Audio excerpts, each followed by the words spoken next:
My name is Thamicha. I was diagnosed in 2003. I was 19 years old. I'm from Brooklyn. I migrated to New York City from the island of St. Martin. And a year later, I was diagnosed with HIV. Receiving my diagnosis at 19 years old, I was lost. I thought that my life was over. When I received my diagnosis, I thought that I would never have a life. I would never have children. I would never get married. I would never have that fairy tale love life that I dreamt of as a kid.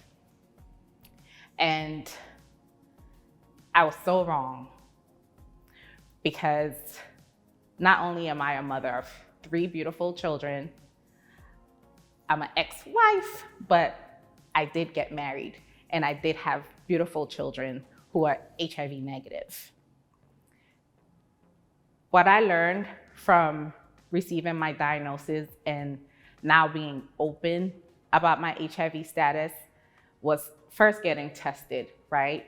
Getting tested, knowing my status, and going through my healing process and my healing journey of what it is to live with a diagnosis that, one, I didn't know much about. All I knew is that you get HIV and then you die.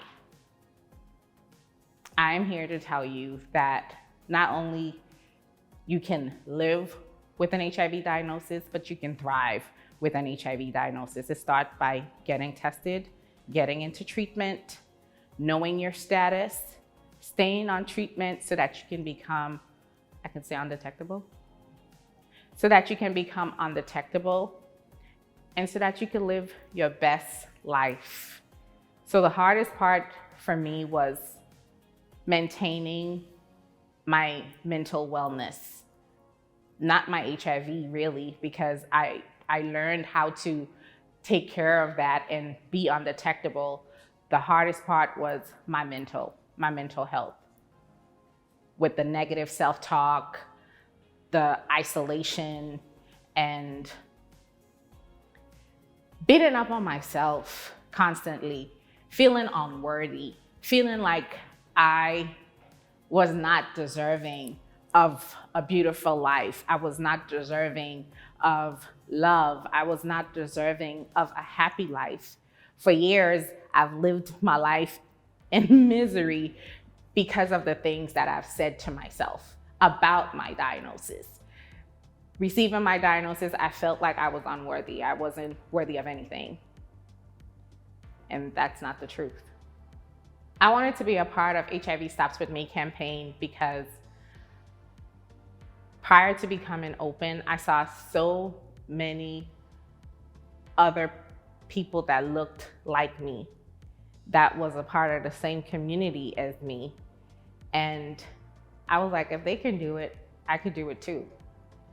And for me, I want to give people hope.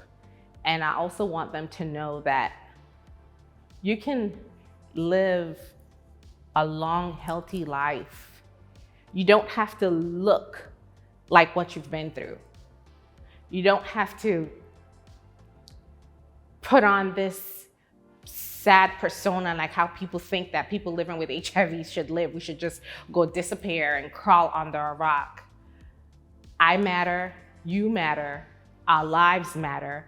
We have a purpose, and my purpose is to showcase that there's another me out there that looks like me, that's probably feeling like how I felt, and being an example and not allowing stigma to make me go and hide in the shadows or